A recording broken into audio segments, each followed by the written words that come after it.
guys, Samantha from Jessama Tutorials here, and today I'm going to be doing a semi-review on the new Lucy Clay stencils. So I saw these on the Lucy Clay website a little while ago, and I got them just a few days ago, and I've been dying to try them out, but I decided that I'd show you guys my first impressions first. So each packet comes with a set of 5 stencils. No, a set of 4 stencils. And so I got all the packets, being me.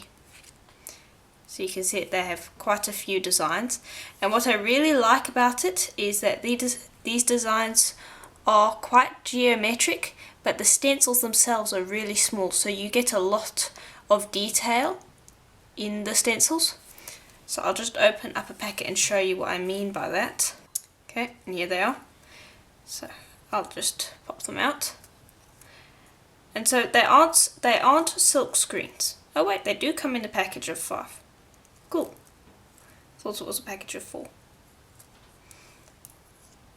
And so you can see that the stencils themselves are quite small and fairly delicate, just like silk screens, but they aren't actually silk screens, they are stencils.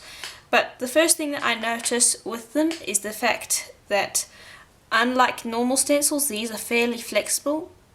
Normal stencils generally are quite firm. So I've done a video on using a stencil. I've done 2 tutorials on using stencils, and I'll provide links to those. And stencils are usually opaque as well, the ones that I've used, and these ones are clear, so I really like that about them. And these ones are much thinner than the stencils that I've used, so I really like that about them as well. And the designs are really small, which is great, because these designs, if you got them on eBay, the normal stencils, these designs would be massive, and then you just wouldn't get that degree of detail. So there's the first packet, and you get some really cool designs. There's a nice fish scale design. It doesn't really show up very well on the camera. So what I'm going to do is I'm going to go and use these, and I'll show you guys the designs. Okay, so I am going to use these pieces of black clay to show you what the stencil designs look like, and I'm going to be using gold mica powder to highlight the designs. So the first set that we are going to be trying is set 3, and that was the one that I showed you before. So I'll start with this puzzle piece, and I'll just bring over one of these, and I'll just lay it over the top and then gently pat it down. Now the one thing that I'll probably have to look out for a bit more with these stencils than my other ones is I just probably will have to be a lot more careful with them, because they feel a lot more delicate than my other stencils. So I'll talk more about the other stencils in a minute. So I'll just bring over some gold mica powder, and I'll use that to highlight the stencils. Okay, so I finished brushing the mica powders on. Now I'm gently gonna lift it up and see what it looks like. So as I said, it feels very delicate, so I'm being quite careful here. But wow, it leaves a really good imprint. So I'll just pick that up to show you closer.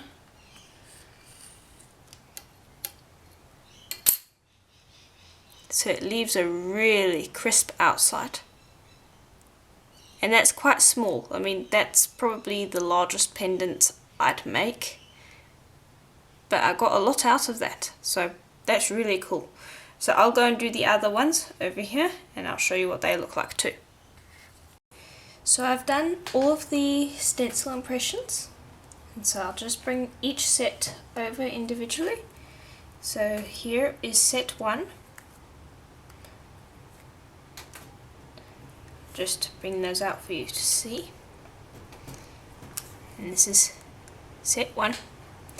You can see that some of the textures, some of the images I'm not crazy about. This one's a little too spacey for my liking, but that's just my opinion. I really like this one and this one.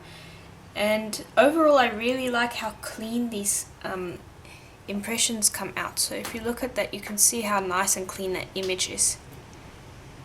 So I really like that about these stencils. They're so clean and efficient and easy to use. So that was set 1. Now I'm going to bring over set 2. And I'll just lay those out for you to see.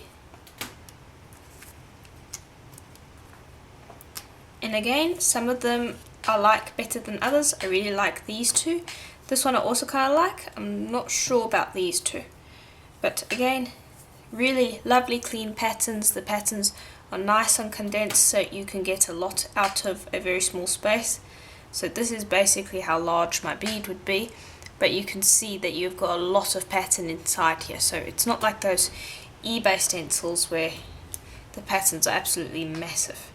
And I'll bring over some of the stencils I got from eBay just to compare the two so that I can show you how nice these ones are.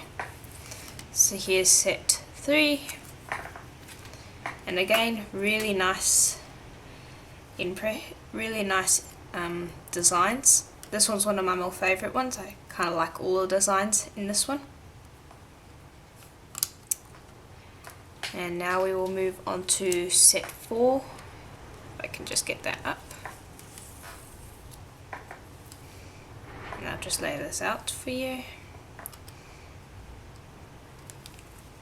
So there's set 4. And again, really nice, clean images.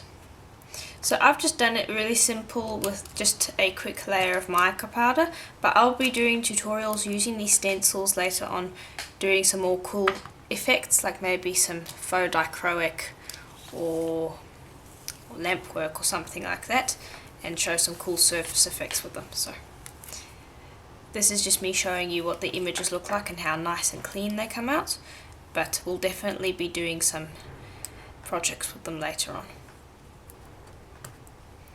So I really like these ones as well. It's not my favourite, it's probably my least favourite one, because the patterns are quite generic, but again the patterns are really nice and condensed. You can get a lot out of these. So my favourite is actually this little honeycomb one.